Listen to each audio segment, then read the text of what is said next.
I'm in love. This car is not a car. This car is sex appeal wrapped into metal. I just want to lick it. It's a beauty. Why did we choose this car for this episode of Leaders in Cars Getting Coffee? Because we have a very special guest today in le cadre en voiture getting café au lait. And it's a very special friend of mine, Pierre Botteron. It's a bit confusing because he's not Irish. The O stands for something Olivier, like Laurence Olivier. Pierre used to be the vice president of RESOURCEFUL for Swissôtel. Fantastic hotel out there. And he was crazy enough to work with this crazy gang from Resourceful Humans. He was our very first customer, the very first follower. So today we want to honor him and his courage, how do you say in English? Courage, in his curry, to jump in bed with us, with the crazy people from Resourceful Humans. And what better car than this sexy little beach to put him in and show the extravagance of Pierre and his je ne sais quoi for going into the unknown and daring something new, because this car, this queen was so far ahead of her time. It was crazy. I mean, look at her. She's following you with her eyes. I just want to, I can't wait to get on the road with her and get Pierre and get some coffee, but this will be very special. Come on board, let's get French together.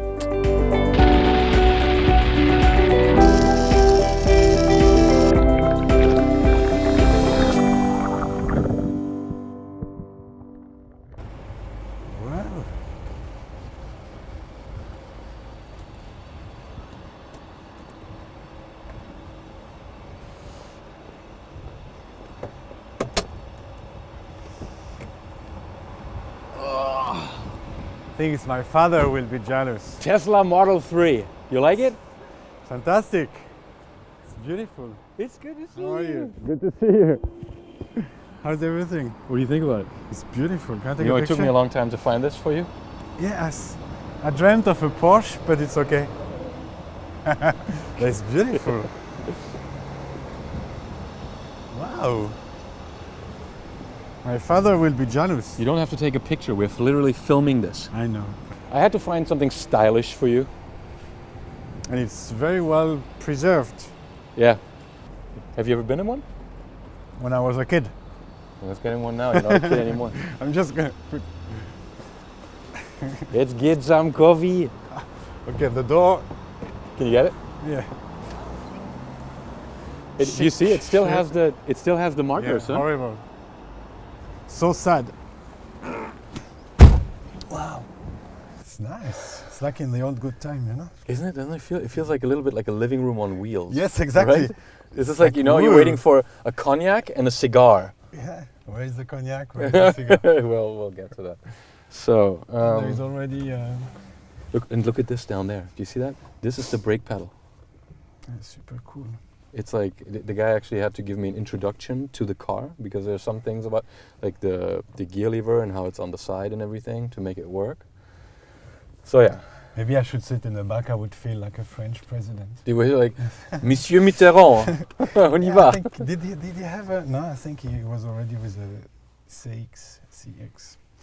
But yeah, nice car, thank you. Yeah. But, so, you know why we start here, right? Because this is where our story started. This is where we met for the first time. Yeah, that's what I was thinking. I was looking at the balcony there. At least there is Yeah, still we had the restaurant, right? We were sitting yeah. outside and there was the gondola, Yes. right? It was sitting outside. But it's all... Yeah, but it's over. It's a bit so sad, huh? Well, It's a bit things sad. come, they go. This is me getting very... Okay. So you just open the... Yeah. Wow. So what we have to do is we have to Yeah, wait. you have to wait for the hydraulic thing, no?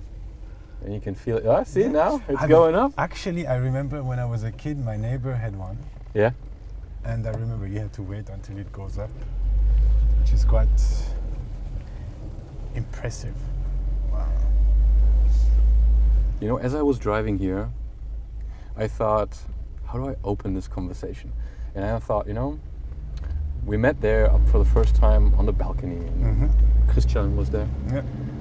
And then I thought, you had a great tandem with Christian, and I have a great tandem with Pepper. Yeah. And There's the same question that goes to you and to her, especially when it comes to me. Which is what? Why? I mean, Why? Why at the time did you take a crazy chance on you. on us? Well, it's a succession of different events that happened when I was looking. I remember I was organizing this HR conference. Turkey, And, right? Yes, it was Izmir. Huh? And I remember you told me that your team democratically voted for the location. Yeah, and then we were looking for a speaker, and well, I remember the day I told Christian, okay, this guy must be very expensive. Just call him and check. And you. Yeah, I thought I asked for a high price, and you were Yeah. probably like, And business class and everything. It was the fine print. And I remember you had Christian come back to us and Yeah. say, I'm sorry, we're not flying business class ourselves. Is In it Europe. okay? No, we did not. I mean, what I want to say is like 7 years ago, we were not talking about democracy in organization, except you were, but at least we were not, and we were not thinking to flatten the organization chart, and we were not thinking to have a different approach to work, except you and me. So that's why we... And today you're totally uncool if you met. don't. Yes, exactly. Yeah, like, what? You didn't get new work? You're so far behind. Do some design thinking, lean, Yeah, exactly, startup thing, exactly. right? Your career is totally not HR, but basically, no? You did some crazy No, stuff. it's not HR, but it's. But I mean, do you need to have an HR career to understand people? That's a question, you know. And I don't think you do. But my career is not HR, but it's about people, because I worked. I studied in the hotel school in Lausanne.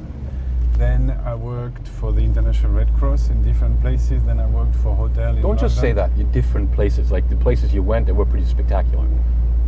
Like it wasn't like the south of France and then I No, went it to was- Barcelona. You were. It was the Ivory Coast first, where I felt like in the south of France at that time. Unfortunately, Was the safe? time have changed. Yes, Okay. the time have changed after 2000, but it was in '96.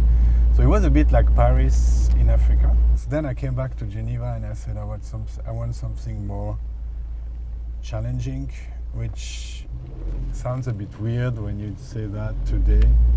But when you work for the International Red Cross, you want to do more than just doing a Monday to Friday job in a regional delegation, which was the case in Abidjan. So I went to Afghanistan. So that was definitely a bit more hardship.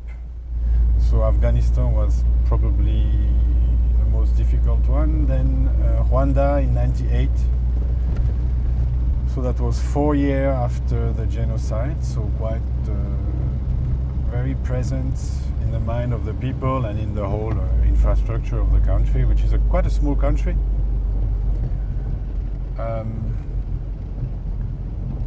And there I was the head of the whole administration for the whole country. Also one of the major operations at that time for the International Red Cross. So after we had the initial workshop and we started working together on HR, we had this meeting. You had this idea for this generation workshop, Yes. and then we had the The- young up-and-coming leaders who The just Swissôtel Trajectories program in Zurich. Yes, That's yes. the second one we did, yes. exactly. And this was basically back then. It was kind of modeled around what you would call today design thinking. Back then, it was just called Yes. we do some crazy shit. And I will not forget when we did this business model exercise, and we were asking what's the biggest threat to Swissôtel in the future. And the young people said Airbnb, and the current hotel managers who were in their 50s and 60s said, I don't know, Marriott or Hilton or something like that. And they didn't even know what Airbnb was in part. So like, No, because at the beginning that was really something that it was on. that It was we just didn't starting. know. up. Like And then one of the young guys got up and he put it perfectly in hotel terms, right? He said, look, Airbnb has 3 times the amount of beds in China that we have, 0 infrastructure costs, 0 overhead. It's just a platform.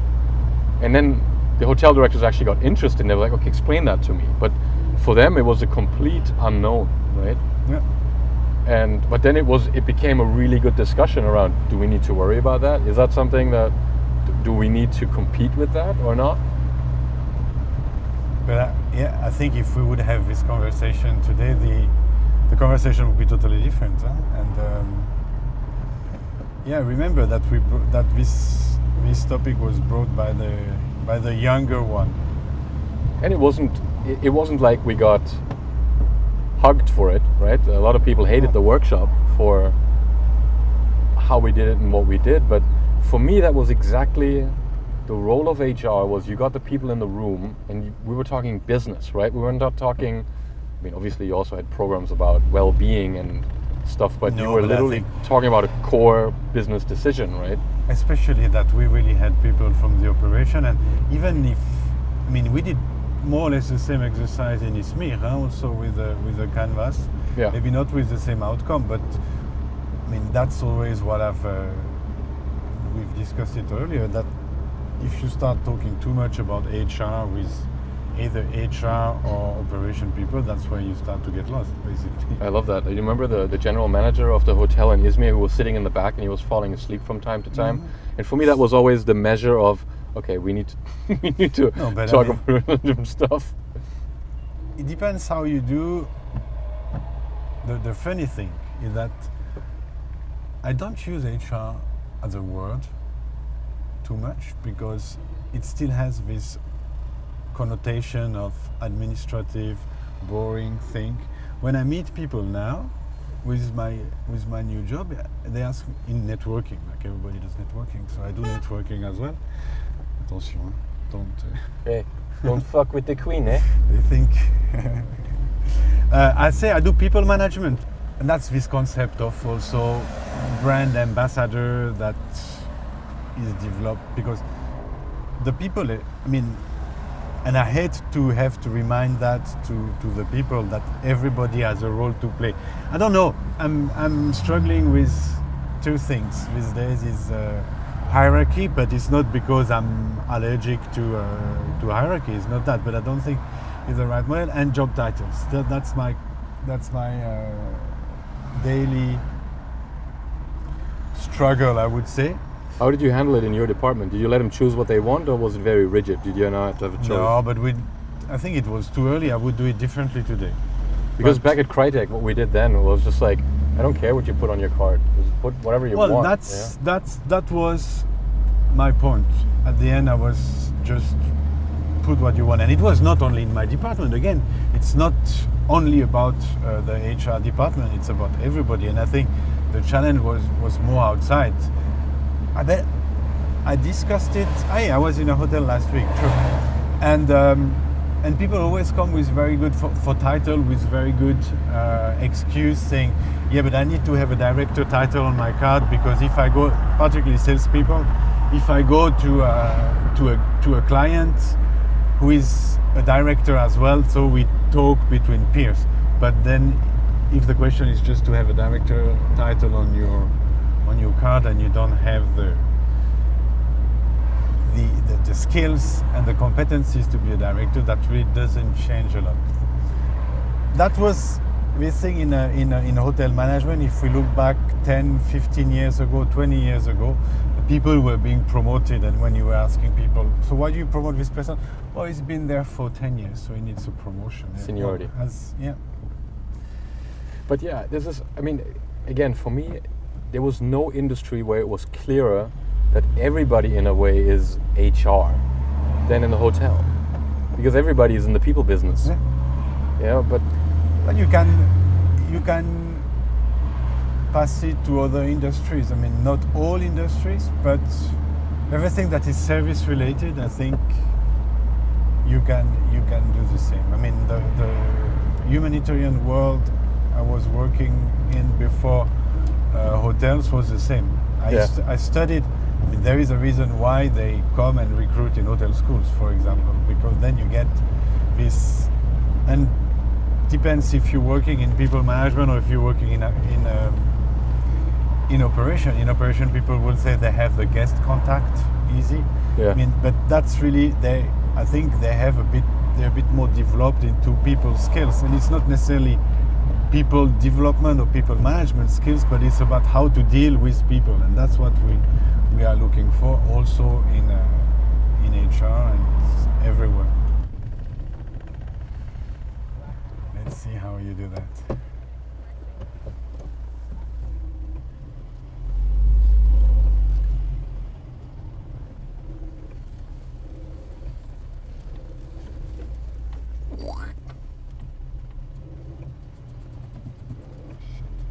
Yeah, and it doesn't turn like you want, you don't have the beep, beep, beep. Beep, beep, beep, beep. Exactly.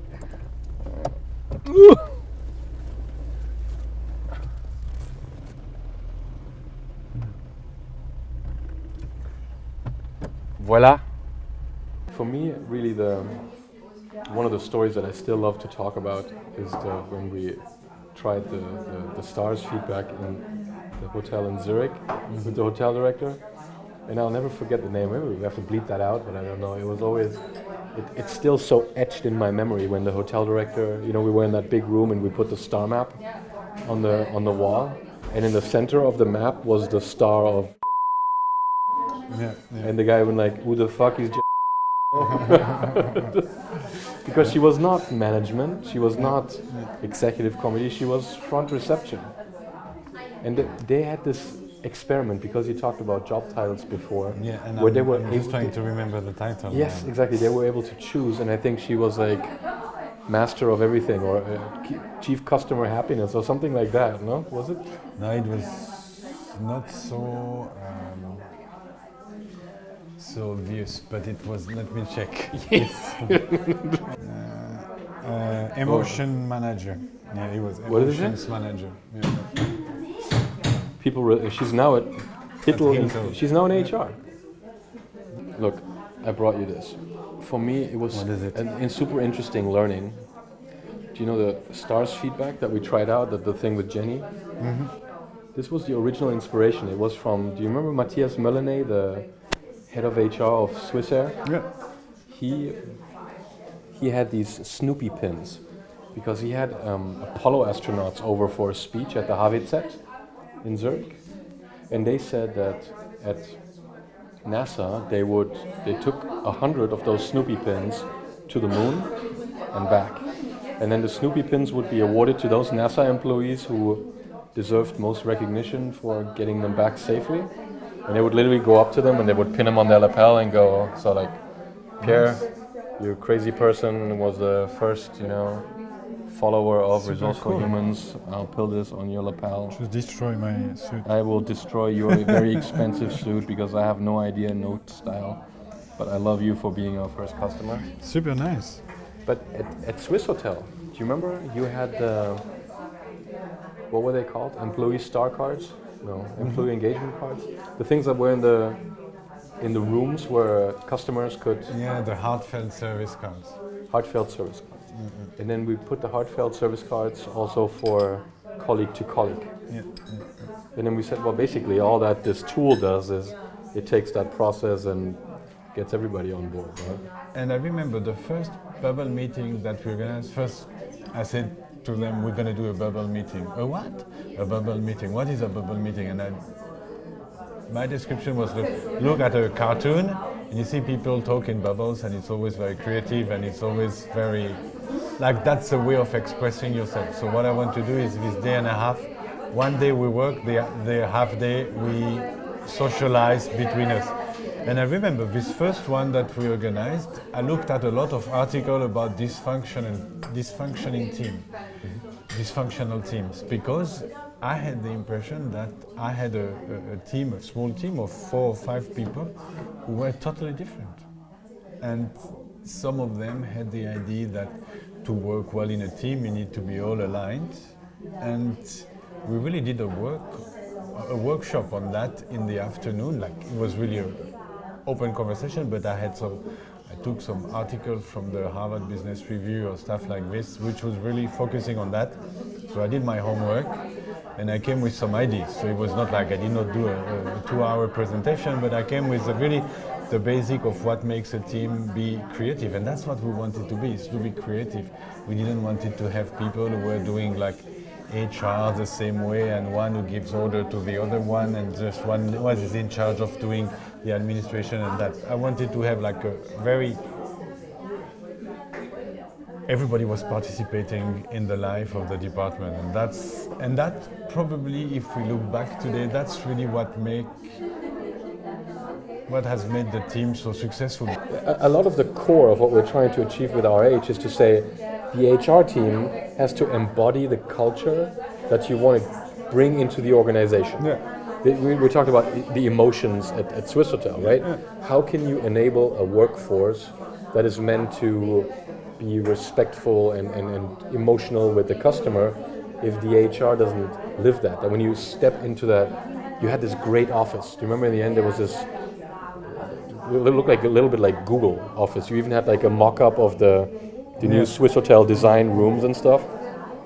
And just sitting there was like glass walls everywhere. And yeah, I think there was a lot of input also from the operation. If we talk about the office, it was, the idea was really to reflect the spirit of a hotel.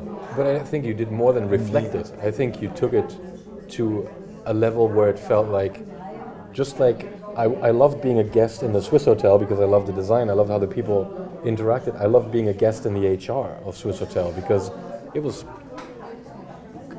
wasn't always easy what we did, but it always felt right, you know? Mm-hmm. And I think that's an achievement to get the culture of your own team right. Yeah, I think that's often underestimated. That's what we did on this first meeting, was really focusing on the culture of the team. Like, it grows organically, you know. You start with it's like a plant, but you start with a seed, and then people see how you behave, how you work, and then it really spread in the organization. In the video games company at Crytek and now at Resourceful Humans, that I think the teams where you face the most difficulties have the greatest potential to be great teams. Like, you know, if there's no energy and everybody just kind of gets along, there's nothing to work with, you know. But if there's dysfunction, it also means there's energy, there's difference, and it means you can make something out of it if you do it right as a team leader, right? You need to do it. You need to do something about it. It doesn't just happen. But what would you say? What was your as a leader of that team? What was the most important thing that you did for the team to come together? But for me, was exactly that. Was the fact that I wanted a team that was not so dysfunctional. I have no problem with having a dysfunctional team, but at the end, in the very back, there need to be some kind of harmony in the team. You know. When was the first feeling that you got it going? It came together. No, I think we had this kind of weekend. It was a Friday. We took the train from Zurich to Neuchâtel, a bit like the day. The noise level, it's like We took the train. We had breakfast together. Then we had I rented this meeting room by the lake. Then I said, we're going to talk about team today. And I had given them the article I read, so everybody was on the same page. It's not like there is a problem, but we need to look at us as a team. So it's not like we need to improve things, so there is a problem. Just think about that and reflect on the way our team is functioning. And at the end of the day, I say, okay, now we are a team. So I've put some tourist office brochure on the table, and my plan stopped at 5:30. The meeting stopped at 5:30, but we were going back to Zurich the following day in the afternoon. So I said, now I had organized some accommodation, but at the end of the meeting, I took out the leaflets from the tourist office in Neuchâtel and said, organize the rest of the day now. So they had a choice between visiting a chocolate factory, because Neuchâtel is known for that. There was an exhibition in a museum. And Switzerland. Yeah, yeah. But Neuchâtel in particular. The hood. And then there was like some article about activities. We had like 2 hours to kill, so we couldn't go across to Switzerland. Then they decided to go and visit a goat cheese factory in a kind of mountain around Neuchâtel, which we did. We drove there, we had like a super experience. And that's where, then we went for dinner, went for apéro to visit a wine cellar first. Did you order the wine? No, I did not do anything on that day. Whatever you do, don't let Pierre order the wine. My day stopped at 5:30. And then the following day we continued, we went visiting things and really like the culture. And at the end of the day, I remember we came back to Zurich on the train and I was like, well, we've done a big step in terms of a team. Then wait until Monday and the following days to see how it would work. But I think it really broke the barriers of this kind of dysfunctionality I was seeing in this team with different personalities, with different background, with different ideas about what we wanted to do. Doesn't mean that it happened then from now on all harmoniously, but first we were doing this meeting every 6 months, so we had this need to focus on ourselves, but it was not like the first one was how can we work better, but after how can we make our department better for the benefits of the organization, and that's really where, so somehow you work, because you're going to tell me how different is it from what you were doing every day. But then we were like getting out of the office, going somewhere, closing ourselves, no phone, no disturbance, nothing, and just think about the next 6 months. And that's how we came with an employee value proposition. That's how we came with a lot of ideas for the benefits of the organization, not for our comfort as a team. I remember preparing for the first meeting. I mean, you were our first big customer.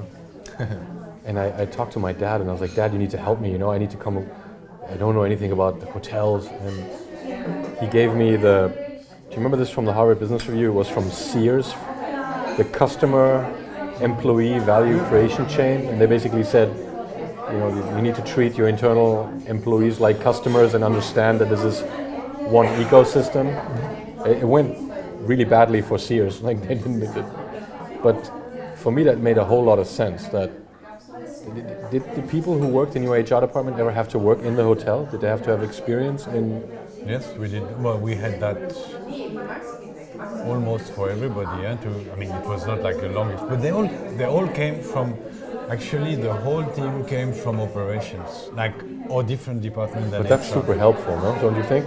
They actually come out of the business. They understand the way the work is done. Was there ever, we were talking about dysfunctional teams. Did you also think about, was there a plan behind we have certain dysfunctions in the organization?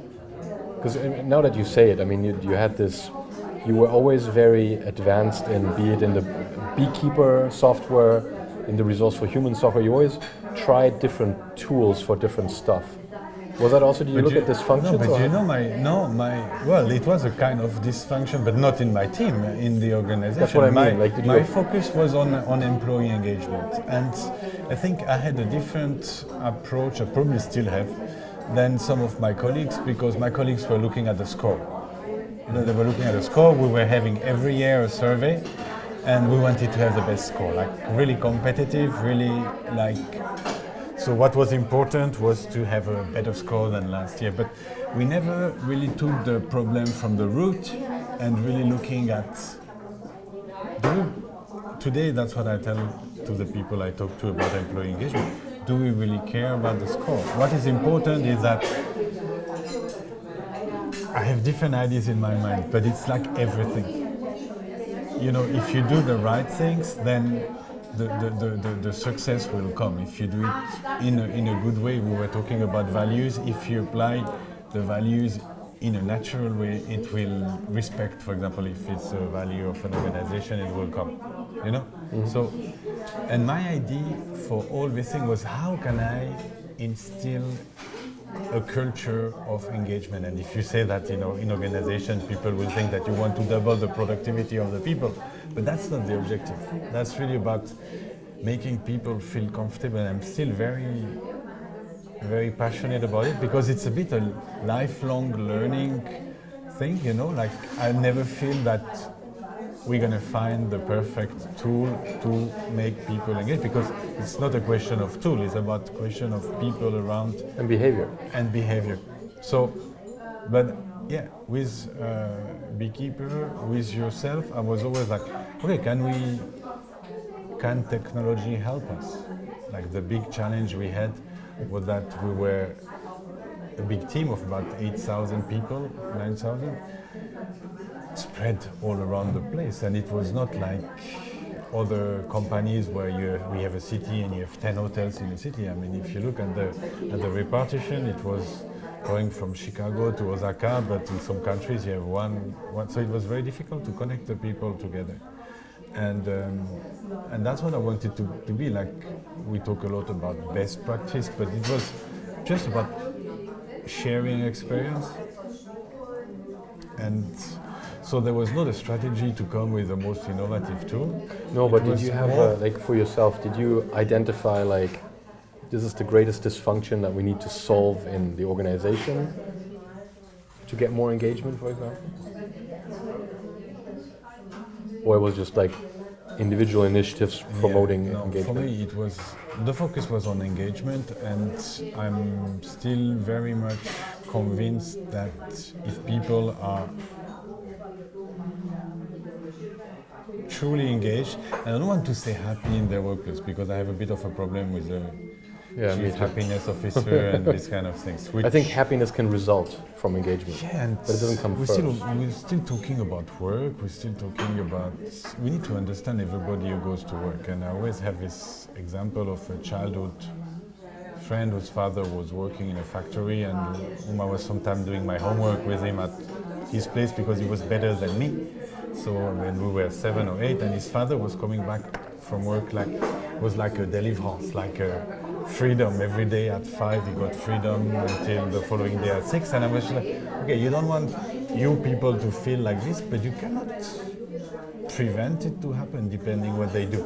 And again, in hotels you have a huge variety of jobs, and you have the glamorous job and you have not so glamorous job, and engagement needs to touch everybody. So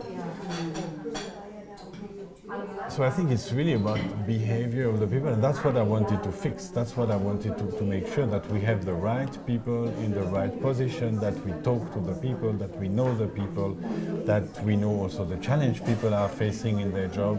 And it was really like this kind of, and the objective was definitely to bring the best experience for our guests, but it was not the focus. The focus was really on our people, and I was convinced that if our people are engaged, then they're going to be engaged with our guests. For me, one thing I really learned from you was to also structure any measure and any initiative around a business case. I remember back then you said, look, we looked at the exit interviews. In the exit interviews we saw we have a higher than desired rate of unwanted attrition. We looked, what did the people say? It was a development issue. We need to target exactly these points. Then we took this return on investment human capital formula from this Jacques Fitz Inc., where you could say, how much does it cost us that these people are leaving?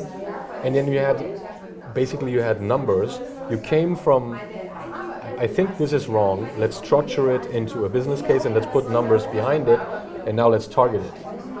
And this was, for me, before I was always running around going, well, let's do it because it's the right thing to do. And people were like, yeah, okay, well, maybe it is, maybe it isn't, it's your opinion. And I felt that the way you and your team approached it was, there was more of a methodology, also maybe because of the cost pressure that you have in a hotel naturally. But you always went after it you gave us a clear mandate. This is the problem. Can we go after that? Prove me how it gets better when we work with you. It was not so well expressed at that time, I think, but that's what we wanted to do. And actually, we had in one of those verbal meetings, we had like a whole presentation. Like, one of my colleagues calculated the cost of people leaving the organization, and that's really when we developed our employee value proposition, and we looked at what makes Swissôtel as a brand for our current colleagues and also for the future one. And the cost was just like, and I remember he used this analogy with a pool with a hole, and like you could put as much water in your pool, but if there is a hole, then it's never going to be full. And that's really like, it was still a moment I will remember today. And I think I've asked him for the PowerPoint last year because I wanted to use it. It's also outdated today, but it was such a revealing moment that you lose money if you don't manage your people correctly, and we cannot afford to do that. And that was our motto. It's always thinking about everything that we start, what will be the impact on our people, we were saying. And if there is no impact, if the impact is minimum, is it really worth starting it? And that's really what we had in mind. That, again, I loved one thing, I love many things that you said, but one thing that you said at the very beginning when we met you is that we can live without an HR department. Like we can, because that's really, I mean, of course there is still the administration, but we're gonna having done in another way. But the day the head of department will be able to manage their people in a collaborative way, in a way that will foster engagement, then we don't need to have HR people. And that's really what I'm aiming today. And that's one thing I heard from you, and that's probably what, if we go back to the beginning of our conversation, that's really what was for me. I want this guy to come and talk to our people. I posted something yesterday in response to some editor from a German economy magazine. Yeah, I've seen it. Replied to Greta Thunberg and said, "Oh, I don't like this. You know, she's instilling pessimism and fear into my kids." And I had a feeling, no, she has a very clear message, and the message is we don't have a planet B. You know, like we're done with. Thank you for your hopes. Thank you for your prayers. Do something, right? And I think for me, it was always a super frustration that most of the HR departments were happy with just stringing along and doing the admin part, but you're not doing anything to that kind of team that you created and that you had at Swissôtel made your life better. Right? Like you said with that father who came home after work and said, "Oh, thank God I'm done," right? Yeah. And it's different when you have an atmosphere at work, which is not always happy, it's not always easy, but you love tackling the challenges with the people that you have. And our job as HR is to create an environment where the most amount of people in an organization have these kind of teams, because then they will produce the best results. Yeah. But if we don't start in HR to be that team, then we can't. Yeah, that's the key. That's the thing. You need really, and it sounds really, but the problem is that everything is so obvious for people that they will tell you, "Oh, but I do it like this," you know, but they don't realize that they don't do it. They don't talk to their people, and they don't know that's one thing I was scared of sometimes and happy other times, was to get the feedback from the people about their leader, you know, like, okay, and I was easy, talk to everybody, you know, so it could be somebody working in the kitchen or anywhere and talking about his leader, and then I was talking to the leader who had a totally different perspective, and then you put yourself in the shoes of the person and say, okay, maybe he has a lot of pressure, maybe he has a lot of things, and that's what makes today the job of HR still very interesting, is really try to mix this, to make these people meet somewhere in between, you know, and it's happening every day. It's sometimes very simple. Like, do you remember when we had this star map, and there was the hotel director was somewhere far off the map, and people were complaining, and they said, "Oh, you can't use that. You know, that's so it's so disrespectful to the person." You're like, no, all you've done is you've created a system. Show them the reality. Yes. That's how it is, and now you can do something with it, right? No, let's switch it off. We don't like rather like this, right? Yeah, that's. Cheers. Cheers. Yeah, that's situation that you not only find in hotels, you find it in many places, huh? And so fast forward. Yes. What do you think? If we go 50 years into the future, what has changed in organizations? Are they still the same as now? A little bit different? Radically different? I think there is a big change happening. I'm very positive in the new generation who will not accept to work as, and I will not say us, because I'm pretty lucky, I'm touching wood, until now I've done what I wanted to do, but our parents and I think the new generation will really make things smooth. Like there are also different priorities outside of work, which is not necessarily private, but like you were talking about the environment, there is a lot of things that come into the equation. So I think I'm a positive person. So I think in 50 years, yeah, the world of work will be a lot more equal and democratic, I think. And so just because I really want to close on this, Pierre, the reason I've asked you to be in the car with me today is because I loved working with you. I'm really glad that we became friends, and I really miss that we don't do shit together anymore. It's really, it was a pleasure for me to do this, and it was a pleasure for me to pick out the car for you. And I hope you enjoyed it a little bit. I did. It was super nice, yes. It's nice. It's pity that we don't work together, yes. But we will. The future is there. Tonight there will be at least 3 bottles of red wine that you and will then pick, we're going to do the which same will as set us back 800 euros.